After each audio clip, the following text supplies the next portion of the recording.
Thank you for joining Wars of the Rosies as we continue with part 18 of the Genius of Freemasonry by J.D. Buck. Roman clericalism, a menace to civilization, the worst enemy of man. Man is a self-conscious, individualized intelligence. He knows that he is himself. This knowledge is as patent to the child as to the man. It is a matter of individual experience from which the whole tide of life flows and the whole range of man's varied experience proceeds. All speculation as to life or organism, structure or function, mind, thought or feeling, soul, spirit, or ego start from this empirical experience of man. Without it, man would not be man. What consciousness or life or mind is, per se, no one knows. They are ultimates beyond which we can go, as are also matter and force. Self-cognition in man enables him to recognize also the existence, relations, and behavior of these ultimates, the essence of which is concealed from him. All knowledge for man proceeds from a knowledge of self, an experience of his relation to other individuals and other things, the self and the non-self. Next to man's self-conscious intelligence stands his rational volition, the power to act and the power to choose. Next in line of normal action and progressive evolution come the necessity and the duty of self-control. And finally there dawns and develops in him the sense and the obligation of personal responsibility. Here are the essential elements, the foundation of psychology and all true philosophy of the natures and life of man. To recapitulate, we have the self-conscious intelligence endowed with the power of rational volition or free choice, with the duty of self-control and the recognition of personal responsibility. These are the elements, the principles, and the conditions of the normal evolution of man. This individualization of man, this self-identity, is the culmination of the impulse of nature running through all lower forms of life, segregating the one from the many. With the dawn of self-consciousness in man, this segregation is complete. Then begins the power of choice, the dawn of volition or free will. And with the progress of individual intelligence, there is also, progressively at every step, personal responsibility. From savagery to barbarianism, and from barbarianism to civilization, these principles are everywhere operative. They are everywhere and at all times recognized.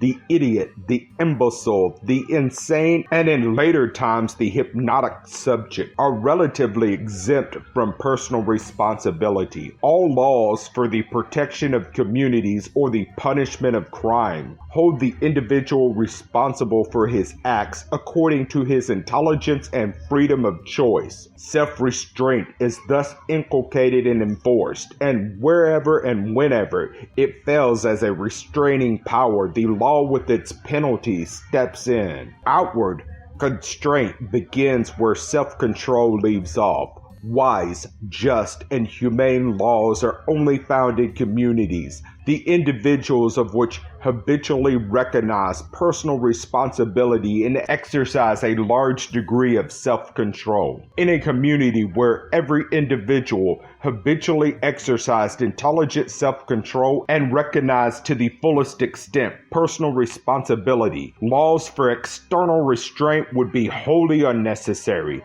Therein, crime and injustice would be unknown. Man can become a law unto himself only through obedience to these basic principles of his being.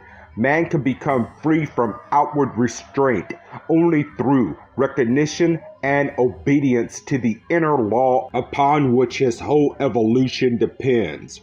What we call conscious is neither more nor less than the recognition of personal responsibility. If these principles of ethics, these postulates of evolution, be true, and they cannot be denied, then whatever obscures, ignores, subverts, or denies personal responsibility, whatever weakens individual self-control and rational volition, is a menace to civilization and the worst enemy of man. It felicitates crime, promotes injustice, and subverts the real purpose of law as an outward restraint by ingenious subterfuges to escape just penalties. In the present age, the subversion of law and the escape from just punishment come directly from mammon worship and the power of wealth. This defeats justice, promotes rascality, and lowers the ethical or moral standard in every community. Bad as is this power of wealth when thus deprived, no one attempts to justify it. It is never claimed as right, but exercised as a privilege. It is the power of the autocrat and the robber baron in another form in defiance of justice and right. It will inevitably, in the end, meet with the same vengeance, and so we leave it to our own nemesis. But there is a deeper wrong than this upon the surface of our civilization, one that goes to the very foundation of human conduct, subverts every principle of moral responsibility and weakness, self-restraint. It annuls virtue and places reward on crime. In order to promote its objects, it does its utmost to keep man in ignorance of these basic laws of his being. It practically denies the necessity of self-control and pretends to relieve man of responsibility. In place of these normal and healthy safeguards of the individual and of the community, it inculcates and enforces the dogma of blind obedience. It subverts every law of nature designed for the normal evolution of man. The motive is wealth, power, and arrogant domination. To secure these, its insatiable greed is ready to sacrifice the whole human race. Unlike Mammon, this Moloch carries on its crusade in the name of God and pretends to justify it in the name of Christ. It does not dare to appeal to reason. That is a deadly sin. It claims for itself authority. It demands of its ignorant dupes blind obedience and claims to be the sole judge of right and wrong. Here might seem to be iniquity enough, but it is not all. To disarm criticism and wholly blind its ignorant dupes, it has stolen the banner of Christ and wholly sophisticated the teachings of Jesus. It thus not only claims a place among the religions of the world, but claims to be the one, only, and true religion. It demands that it be made the religion of the state to the exclusion of all others. It has done and is everywhere doing its utmost to secure political power, with the declared object and end in view to enforce obedience to its claims, not only with its ignorance and demoralized followers, but everywhere the superstitious reverence for the very name of religion disarms opposition and enables it to carry on its war of conquest under this Jesuitical subterfuge. It preaches the religion of Jesus with all the images and mummeries of paganism added thereto. It practices every trickery and resorts to every crime to gain its diabolical ends. It thus demoralizes virtue and deifies vice. It has done more to prevent the reign of peace and to retard the brotherhood of man as lived and taught by Jesus than all other agencies combined. It is the one gigantic, relentless, conscienceless menace to civilization. It has from the beginning manifested greed from wealth. It has not only robbed the poor of their sanctity stored during life, but by that colossal fraud of claiming power over the destiny of the soul after death, it has taken, under the Bugaboo of superstition and fear, the widow's mite and bread from the children's mouth as the price of masses for the dead. It now unites in its greed for dominion all of the abominations of mammon worship, all the superstitious fear of death, and all of the ignorant murmuring of paganism in the name of the religion of Christ. This world power, for it exists in nearly every part of the habitable globe, unblushingly proclaims a double doctrine and undertakes to lie both God and mammon under tribute to its ambition. To the multitude, with its priests, sodalities, and institutions, it assumes a lowly garb and mien, holds aloft the crucified Redeemer, proclaims charity, and proffers the forgiveness of sins as the price of blind obedience to its authority. Thus it gains the attention of the ignorant, the superstitious, and those under the dominion of fear. Its arrogant autocratic hierarchy, under cover of this mantle of the man of sorrows, which it holds up to the world, not only outrages every principle of morals, practices every vice and tramples on every precept of Christ, but boldly and arrogantly assumes the mien of the aristocrat, struts in royal robes bedecked with jewels, drinks and feasts like their prototypes, the Roman Caesars. Inculcating purity and celibacy, it robs and reveals in debauchery, and while inculcating poverty in the priest, it robs the poor of the hard-earned pence and steals the widow's mite in order that it might live in luxury and debauchery. No autocrat known to human history has ever equaled its arrogance, assumption, and air of pride and contempt for all beneath its authority. This hierarchy blasphemously assumes to derive its power and authority direct from God, whose vicegerent it claims to be. It claims to stand in the place and speak in the name of Christ. No intermediary for them. No question of hereditary succession. No toppling of the throne of St. Peter. They assume to hold it direct from God Almighty and to curse all who deny their claim. They are the sole and last judge of the conscience of men. They recognize no other authority than their own and claim the power to blind or loosen on earth and in heaven. His satanic majesty could not claim more power or exercise that so gained with more diabolical cunning and effrontery. How have they gained this power, and how are they able to exercise it so brazenly and with such effrontery, with so little protest from civilized man? Take the College of Cardinals and the Roman hierarchy alone. Separate them from the work of the priest and nun, the ostentatious charities, the claim of the religion of Jesus, and the ceremonial mummeries practiced with obeisance to the Christ, and the Roman hierarchy would meet the execrations of civilized man. Here then the sophisticating the religion of Jesus and making it a pretense, a cloak for their diabolism. They gain their power and escape execration. But how, we ask, could such a gigantic fraud be perpetrated without protest? It proceeds from two dogmas, and by thus appealing on the one hand to a mystery, and on the other relying on ignorant credulity and the sanctity and reverence for Jesus, it is able to humbug the world. These two dogmas are the Immaculate Conception and the Divinity of Jesus. No one in the church or out of it pretends to understand or undertakes to explain these divine mysteries. They thus offer a fetish, a bugaboo, upon which the hierarchy seizes, claims to be at once the authority and the interpreter, and as the price of blind obedience promises to take care of the mystery and answer for the results.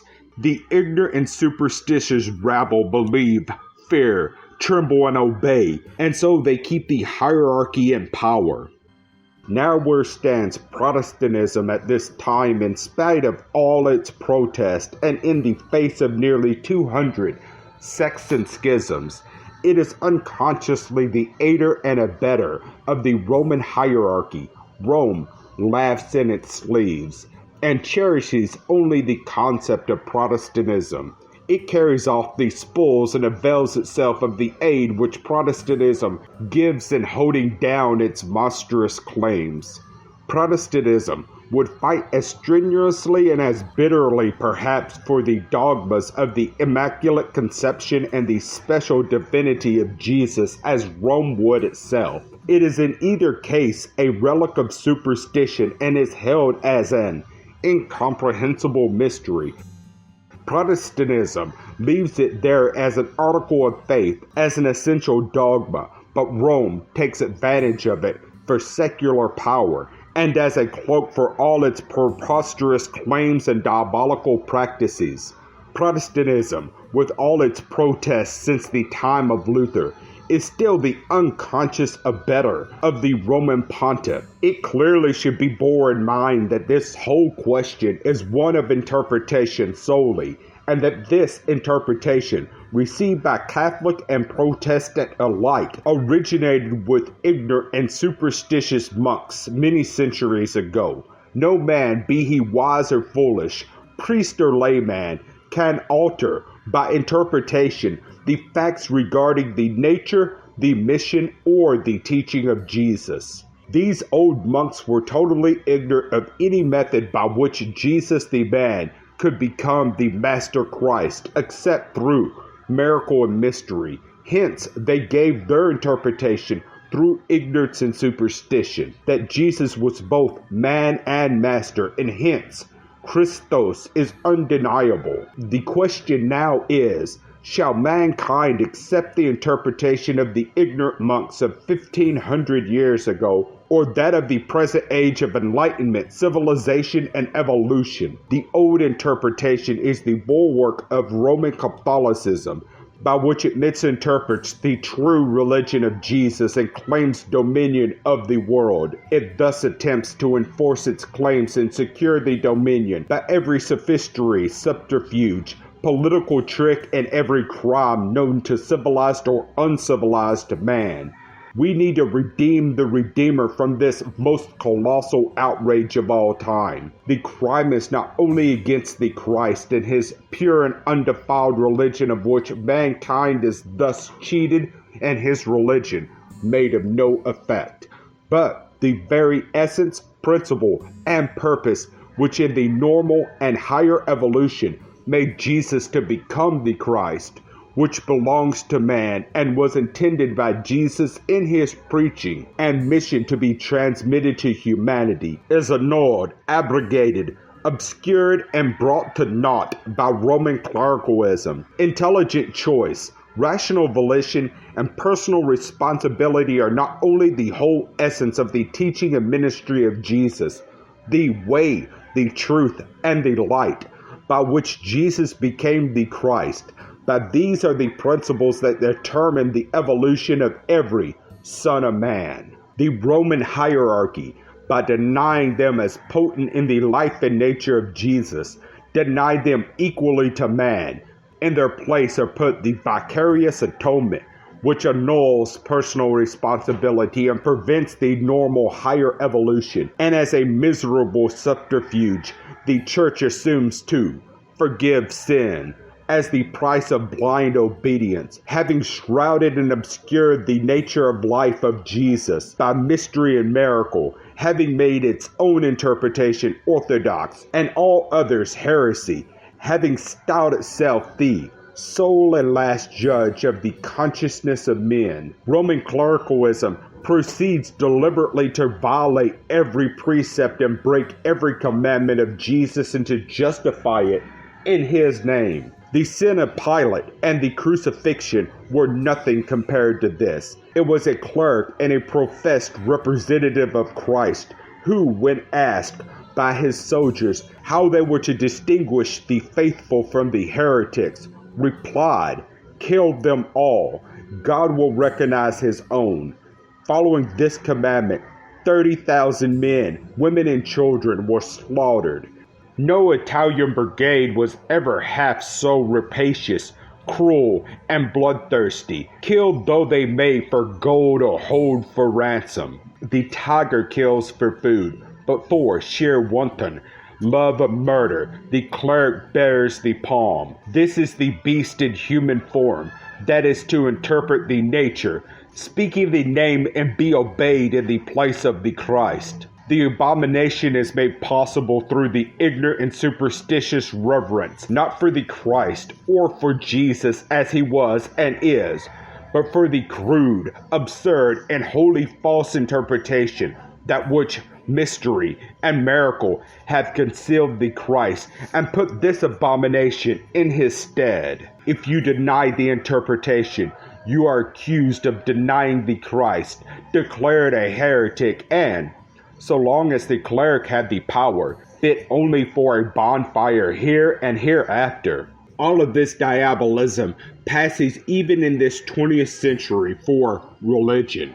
God save the mark and protect the religion of the humanities and the beatitudes. No other such foul and festering blotch can elsewhere be found on the face of humanity, and it affronts the present age with all the arrogance of a Roman cardinal almost without a protest. How much real progress, brother Protestant, are you making, converting the world to Christ? Your churches are empty. Mammon worship and commercialism have well nigh destroyed them. The boss and political rottenness fester in our cities, and the bulls and bears of the stock exchange, the watering of stocks and gambling in foodstuffs, represent our national deity and its worship.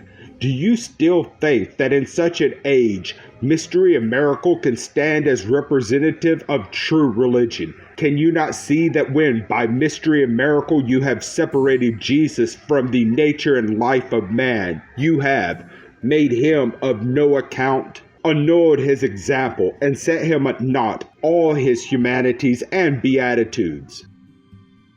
These are they that testify of him. It was by and through these that he became the Christ. He promised his disciples who followed him, in spirit and in truth, that they should go do greater things than he had done. How could this be possible if his whole nature were separated from theirs by an impassable gulf of mystery and miracle? How could it be if he were divine in a sense beyond their attainment? The Immaculate Conception, the Divinity of Jesus in a mystical and miraculous sense, and the vicarious atonement that annuls all personal responsibility have completely set at naught the real mission of Jesus to the human race. The clericalism built upon this foundation is the greatest possible menace to civilization. It dethrones virtue and deifies vice. It encourages license in the place of self-restraint. It annuls personal responsibility, the one principle which builds character, promotes self-restraint, and tends to enlightenment and civilization. It fills almhouses with paupers, hospitals with wrecks from self-indulgence, prisons with criminals under specious plea of forgiveness of sin.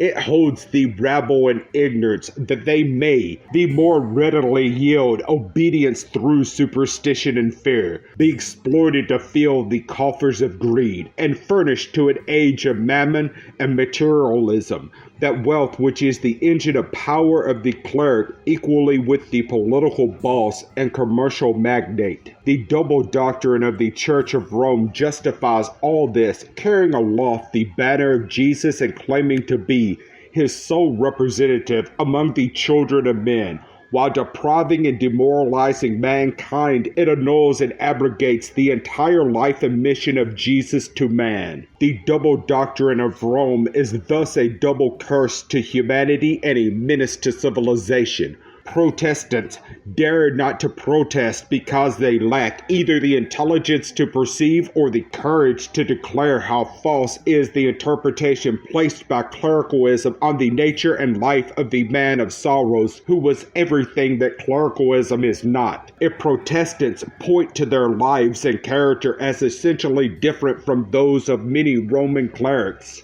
It only more condemns the false interpretation that makes the cleric possible. It should only determine them all the more to rescue the man of sorrows from his diabolical captors and restore him to the heart of humanity and the natural life of man. If they fail to do this, what will happen? Anarchy and confusion will reign among the children of men. Clericalism, now putting forth all its energies to amass wealth and gain political power, and massing its ignorant hordes as voters, denying allegiance to any other power on earth or in heaven, would dominate this country as the autocrat dominated France. And downtrodden humanity will write another Martius and erect another guillotine for slaughter, for ever the truth come upmost, ever is justice done. The second coming of Christ may indeed be with armies and banners. Such is the lesson of history. Such is the nemesis that follows all inhumanity to man. Clericalism is the worst foe of man because it keeps him in ignorance and annuls and subverts the nature and mission of Christ and of every principle upon which man's higher evolution depends.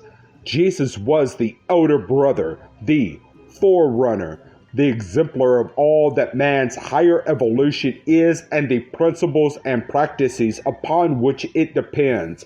His real mission was and is to teach, to practice, and to exemplify this law of man's higher evolution. Otherwise, what but sarcasm was it for him to give to his disciples the injunction, "Be ye perfect, even as your Father in heaven is perfect"? If perfection of man in the Christ sense were impossible, how cruel and tantalizing for him to issue such an injunction. He declared that those who do his will and practice his precepts are his true disciples, and a mere matter of belief have been allowed to stand for ages in the place of all such practice. The heretic, the sinner, the lost soul have been those who deny the ignorant interpretation of the priesthood, even where they practice the precepts of Jesus. The better they practice, where the dogmas were denied, the worse the heretic. Every honest man and woman who loves justice and feels the touch of kindness that makes the whole world akin ought to hate, loathe, and abhor the ignorance, egotism, and brutality that place their own ignorant interpretation above the life of the Christ and undertake to force it upon humanity by knavish trickery and every engine of cruelty and brutality known to barbarism. Those who practice this barbarity are degenerates masquerading in the mantle of Jesus. Those who countenance it through ignorance and fear are in the worst of company, to say the least. It should be distinctly remembered that by clericalism is meant the official Roman hierarchy. The majority of the priesthood and the ignorant populace know little or nothing of the double doctrine of the Church of Rome. Their sole obligation is obedience to the hierarchy.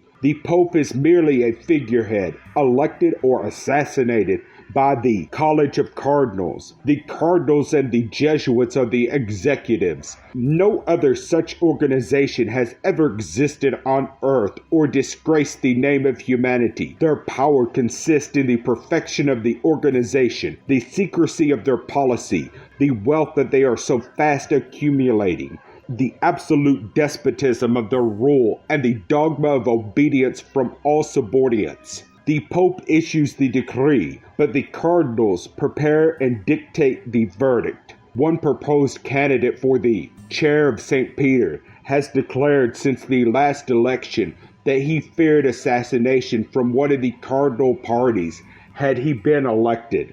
Good politics this for Rome or Constantinople.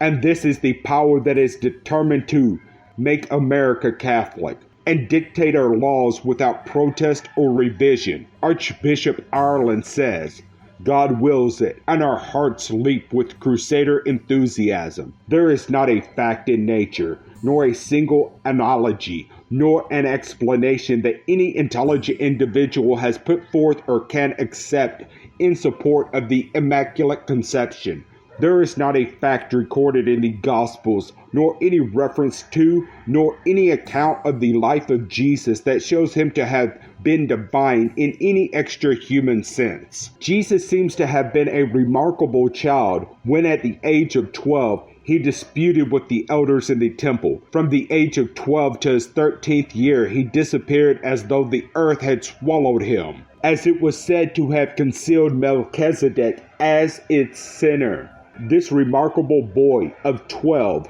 returned at the age of 30 to begin his ministry. It is far more likely, and may presently be proven beyond all controversy, that Jesus spent 18 years with the wise men from the east who visited him at his nativity. They were wise enough to know of his birth in spite of its obscurity. No explanation has been given of the saying that Jesus was made a priest forever after the order of Melchizedek.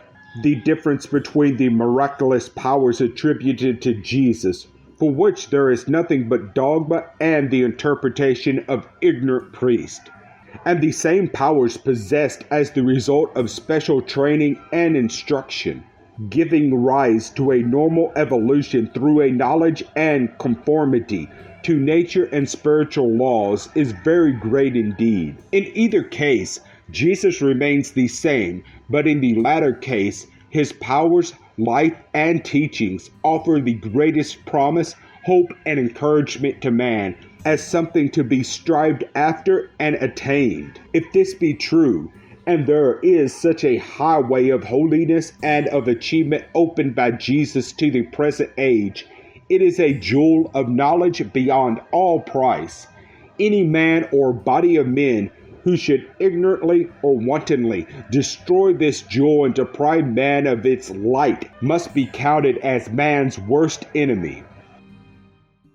The doctrine of the vicarious atonement, the forgiveness of sins or absolution of sins for a financial consideration, the putting of the burden on the man of sorrows and doing nothing for oneself, the lip service that pretends to adore, and the life that repudiates and denies. This is the role of Roman clericalism. It is this that is offered to man and enforced by every anathema and every crime, in the place of the truth, in the life of Jesus the Christ. No greater crime has ever been perpetrated on the children of men than this of clericalism. Intelligent choice, rational volition, and a deep and abiding sense of personal responsibility are everywhere recognized as the conditions of individual evolution. The criminal laws of the civilized world and the standards of ethics and right living in every enlightened community recognize these principles as basic. Nothing else can logically be drawn from the Gospels and the teachings of Jesus. Roman clericalism practically repudiates and denies these basic principles and puts in their place the dogma of obedience to blind authority. It thus purposely keeps the people in ignorance of the truth, that it may exercise its authorities and satisfy its greed for gold. It rests its authority on ignorance, superstition, and fear. It plays upon these, counts upon them, exploits them. Clericalism has done more to retard civilization, more to degrade and demoralize man than all other agencies combined. It is like a physician who would spread pestilence far and near, deliberately, secretly, and with consummate cunning, in order to reap a rich harvest from disease and death. It has not done this ignorantly, but decidedly, as its double doctrine abundantly shows. It is cunning, relentless, godless. It profanely claims to speak in the name of Christ, and as God's vicegerent. It is, therefore, the most colossal menace to civilization of the 20th century and the worst enemy of man. It unites in the closest communion with mammon worship and becomes a double-headed monster. It is the beast of the apocalypse. There is nothing in Protestantism that in any way compares with Roman clericalism. There is no centralization of power, no dogma of obedience. The result at this point is the breaking up of Protestant Christianity into nearly 200 sects or denominations. In place, however, of this centralization of power and dogma and obedience, there is the canon of orthodoxy. Here the three dogmas already referred to, viz., the Immaculate Conception, the Divinity of Christ, and the Vicarious Atonement, constitute a trinity of beliefs. If we add the dogma of the plenary inspiration of the Bible, we shall have the line of general agreement. The Unitarians, who accept none of these dogmas, are, of course, classed as unorthodox. There has recently been shown a strong disposition amongst the more advanced and intelligent clergy to break away from the canons of orthodoxy. This is specifically apparent in the Protestant Episcopal Church. While, on the other hand, and especially in England, there is a secret movement well underway in what is known as High Church to go bodily over Rome. From all these conditions and signs of the times, it is easy to discern the trend of events and the doom of dogma. Few of the more intelligent class of Protestants hold the dogma of the Church without mental reservation. The lower classes repudiate them with scorn and contempt in favor of socialism, often based on the teachings of Jesus, while the wealthy classes are given to mammon worship and materialism. Or, if they regard religion at all, it is in the garb of the pomp and show of ceremonialism. Out from all these elements of religion and superstition, there is slowly but surely taking form the religion of humanity, founded upon no dogma of interpretation. It is slowly and with increasing force and clearness, recognizing and promulgating the pure religion of Jesus, so long obscured and set at naught by dogmatic theology. It recognizes the humanities and the beatitudes and emphasizes loving kindness and consideration for others. It endeavors to lift the burdens of the poor, to enlighten the ignorant, and so to spread the reign of peace and goodwill among the children of men. Among its promoters and philanthropists are hundreds of writers of books, and in periodicals and newspapers, working in alms, workers in slums and college settlements, organized charities, prison reforms, and in nearly every direction and every walk in life, they say the kindly word, extend the helping hand, and do what Jesus did. In place of arguing and wrangling over his divinity, they exemplify his humanity. Surely they heal the sick and practice the doctrine of love to the poor. These are they, coming out of every nation and speaking every tongue that testify to the divinity in man. That was, that is, and shall ever be the Christ, the Redeemer. They are working on the lines of the higher evolution through which and by which Jesus became the Christ, the Anointed, the Son of the Father, and they too shall attain divinity. When priestcraft and clericalism have become curious fossils in the story of the higher evolution of humanity and the trinity of dogmas, like a trilobite on the shore of the infinite ocean of truth, these workers for humanity will clasp hands as brothers with the man of sorrows and share with him the mansions of the blessed in the Father's kingdom. The foregoing is a plain, unvarnished statement of facts and logical deductions, while the author has sat not down in bitterness or malice, and while he is perfectly well aware that from the cleric he may expect only personal abuse and curses. The issues are so monumentous and so imminent that to evade them or soften the crimes referred to would itself be a greater crime. The appeal is made here, especially to Freemasons, for reasons elsewhere abundantly shown, and no sincere and intelligent man who is in his heart a just and upright Mason can avoid the issue raised. If he be a lukewarm and indifferent Mason, he may signify the indifference by the cry that there is no danger, and his contempt by a complacent shrug of the shoulders. Like a Jesuit in disguise, he may thus carry grist to the cleric's mill, and receive from them his toll of contempt and hatred. equally with every just and upright Mason. The brief outline of the concepts of man's higher evolution at the beginning of this chapter are also the concepts upon which the whole fabric of Masonry is founded, the real genius of its life and work. They explain the nature, the ministry, and the life of Jesus. It was in strict conformity to these that Jesus became Master and was the Christ. And this genius, this concept, this mastery was the complete reverse of Roman Catholic clericalism. Let every Mason stand for his altars and their lights, or join the cowards and the ruffians as he pleases. But he cannot serve two masters. The time is near when every brother will be obligated to choose how many are ready to stand for their altars, just and upright, facing the east whence cometh light. It is asserted by many high authority that the official records show that during the 18 years of the Inquisition, General Torquemada, 10,220 victims were burned, 6,860 consumed and burned in effigy as absent or dead, and 97,321 subjected to penalties less than death. King. Thank you for watching, and please don't forget to share, like, subscribe, and comment. And if you can, please consider donating to Wars of the Rosies. Links to PayPal and Patreon are in the description. Thank you so very much.